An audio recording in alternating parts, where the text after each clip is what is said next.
Prince Harry has told London's High Court that coverage by the Daily Mail made his wife, Meghan's life, an absolute misery. The courtroom fell silent. Not the ordinary quiet of a legal proceeding, but the suffocating stillness that comes when a private truth is spoken aloud in a public room. 9 words. That's all it took. 9 carefully chosen words to unravel a marriage, dismantle a carefully built public image, and expose something far darker than anyone in that gallery had expected. Get him to cry about his father again. Those words weren't shouted. They weren't theatrical. Judge Eleanor Voss simply read them aloud from a printed page, her voice level and unhurried. But in that oak-paneled courtroom, beneath the weight of centuries of formality, those 9 words became a blade that cut clean through years of a story the public thought it knew. And Prince Julian Ashcombe, second son of the Kingdom of Aldmore, did not simply react. He broke. Have you ever watched someone's entire understanding of their own life collapse in real time? Not in a film, not in a novel, but right in front of you, raw and unscripted? That is what happened on a gray Tuesday morning in the Aldmore High Court. The case had been unremarkable until that point. A civil suit brought by a former royal household employee alleging wrongful dismissal, the kind of dispute that rarely makes headlines beyond a single news cycle. Lawyers exchanged documents. The judge worked through procedural matters. Reporters in the gallery checked their phones, expecting little. But when Judge Voss reached a particular exhibit, a set of private text messages submitted as evidence of a broader pattern of behavior, something in the room shifted. The air seemed to thin. Every head turned toward the witness gallery, where Prince Julian sat beside his legal counsel, spine straight, hands folded with practiced composure. Then came the change. It started small, a tightening at his jaw, barely visible. Then his hands, resting on his knee, curled slowly into fists.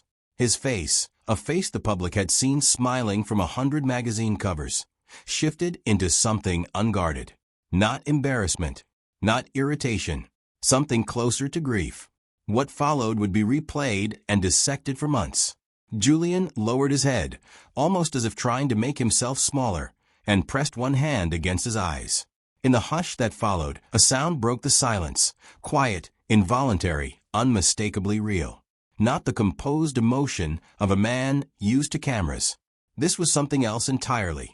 The sound of someone realizing that a suspicion he'd never let himself fully examine had just been confirmed in front of strangers. Here is what made the moment so devastating. The messages read into evidence were never meant to be public. They were private conversations between Julian's wife, Duchess Camille, and a close friend from her years working in television production before she married into the royal family. Someone she had known long before the palace. Someone she trusted enough to say things she would never say anywhere else. That friend had, months earlier, provided the messages to a solicitor during an unrelated dispute, and once entered into the court record, they became fair game for any party withstanding to request them. What the messages revealed was not gossip.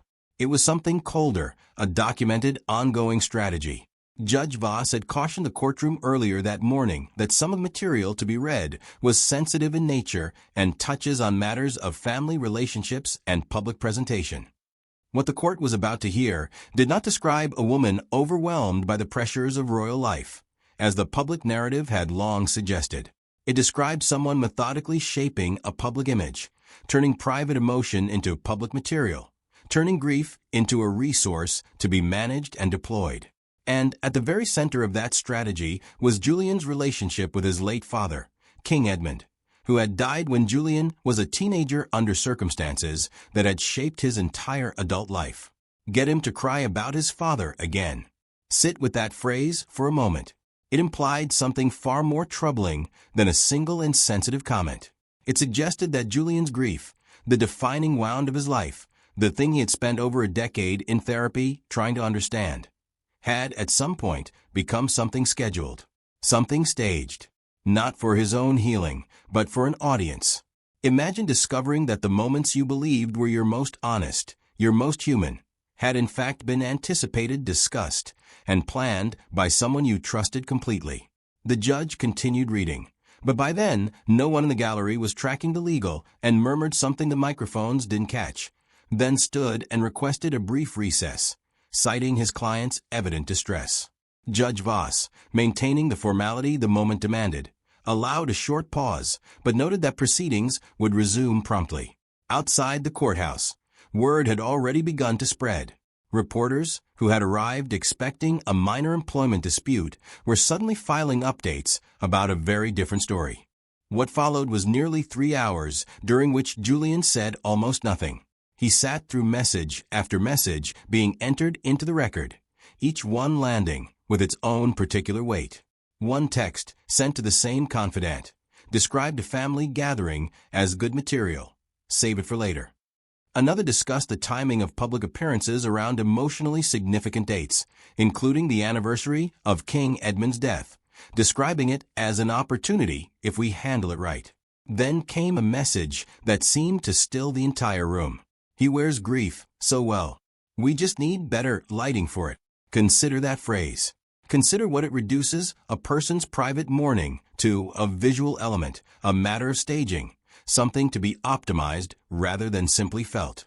Even journalists in the gallery, who had covered years of difficult, high-profile stories, sat without moving. This was not simply an image being damaged. It was the quiet unraveling of an entire understanding of a relationship.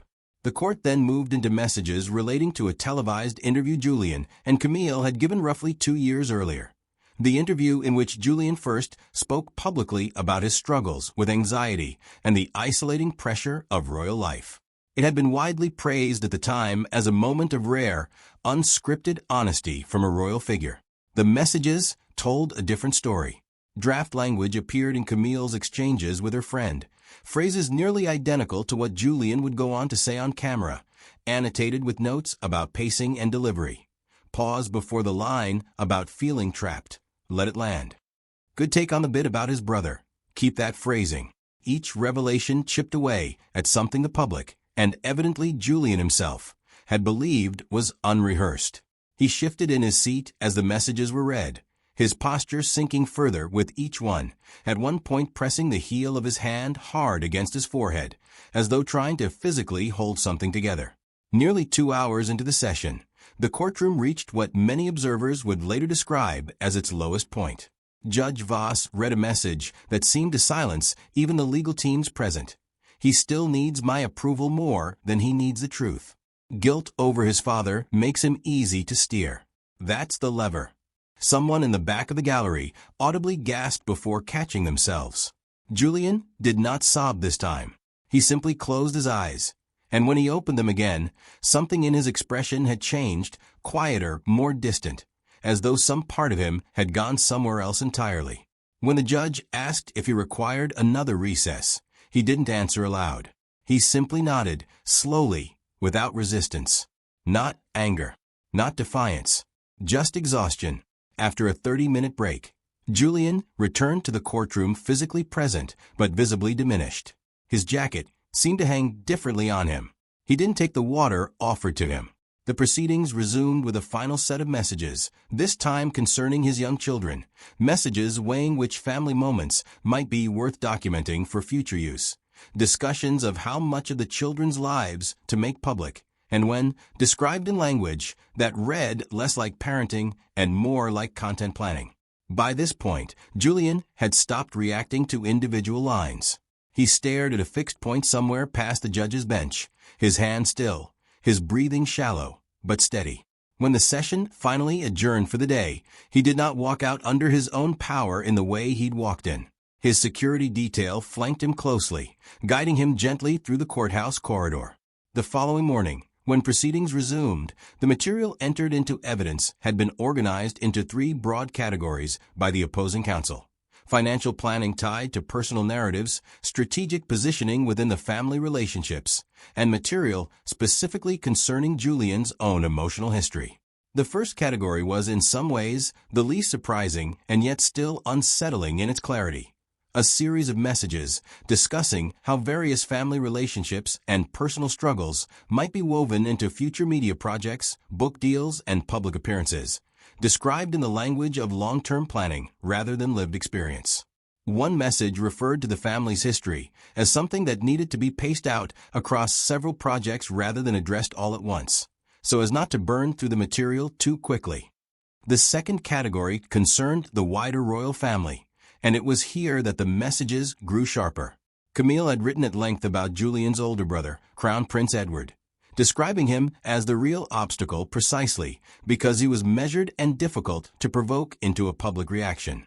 She had written about Edward's wife, Princess Sophia, with a kind of clinical detachment, speculating about her private struggles in terms that several journalists in the room later declined to quote directly out of a sense of basic decency. She had discussed the late king, Edmund's brother, Julian's uncle, and now a senior royal advisor, as someone whose long-standing guilt over unresolved family tensions could be useful if the family's public standing ever needed repairing. Even the children were not entirely absent from this strategic framing, with one message noting that decisions about their public visibility would be made based on optics, not just what feels right. The third and final category was, by most accounts in the room, the most difficult to sit through, because it wasn't cruel in an obvious way, it was simply cold. It concerned Julian directly. His vulnerabilities, his private conversations with a therapist he had confided in for years, his recurring difficulty sleeping around the anniversary of his father's death, catalogued and discussed not with concern, but with something closer to strategic interest. One message described a specific therapy session Julian had shared with his wife in confidence. He talked about the dream again, the one where his father is trying to tell him something. Could be powerful if he ever wants to write about it. Told him to keep a note of it. Another, shorter, and somehow more devastating for its brevity. Read simply. He said he misses his brother. Told him that's just nostalgia, not reality. Had to redirect him. He was drifting. Redirect him. He was drifting. It was not communication. It was something closer to steering. The final message read into the record that day was, by consensus, the one that landed hardest. His love for his family is the risk. If we don't manage it, it could undo everything we've built. Not his love for her. Not their love for each other. His love for his family, his history, his identity, framed as a liability to be contained. As the courtroom absorbed this in silence, it became clear that what had been exposed was not simply a difficult marriage or an unflattering set of private messages.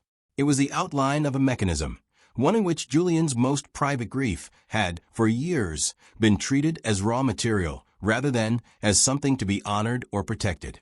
In the days that followed, the palace's public response was characteristically restrained. A brief statement noted only that this is a difficult and painful matter for everyone involved, and the family asks for privacy as it is addressed. Privately, according to people close to the royal household, King Edward, Julian's older brother, who had ascended the throne some years earlier, was said to be less angry at Camille than at the situation itself, reportedly telling a close advisor, "The institution can survive scandal. What it can't survive is watching my brother realize his whole life might not have been his own." Public reaction was swift and, in many ways, more sympathetic toward Julian than anyone might have predicted. Commentators, who had once portrayed him as thin-skinned or overly sensitive to media scrutiny, began instead discussing patterns of emotional manipulation and the particular cruelty of having one's grief treated as a resource. Mental health professionals speaking to various outlets noted that what Julian appeared to be experiencing went beyond ordinary heartbreak. It was closer to a kind of disorientation that comes when someone's understanding of their own memories and relationships has been quietly rewritten by someone they trusted completely. Perhaps the most quietly devastating detail to emerge in the weeks that followed came from a former household aide, speaking anonymously, who recalled a conversation with Prince Edward years earlier, long before any of this became public. "He said something I haven't forgotten," the aide recounted. He said, "My brother doesn't sound like himself anymore. It's like someone else is writing what he says." It was a kind of observation that, at the time, seemed like nothing more than sibling worry. In hindsight, it read like an early warning that no one had known how to act on. Because how do you tell someone the person closest to them might be shaping their reality, without sounding as though you're the one trying to control them? In the aftermath, Julian faces a set of choices that have no easy answers. He could attempt to rebuild what remains of his marriage, choosing to believe that understanding and repair are still possible. He could step back entirely, prioritizing distance and clarity for himself and his children over any attempt at reconciliation. Or he could simply take time, away from cameras, away from public expectation, away from the narratives others have built around him, to figure out which parts of his own story were ever really his to begin with. There's no clean resolution here, no tidy ending that wraps the last decade into something understandable. What there is, instead, is a man who walked into a courtroom expecting to hear about an employment dispute and walked out having to reconsider which of his own memories he could still trust. Whatever he chooses next, it seems unlikely he will ever again mistake being loved for being managed.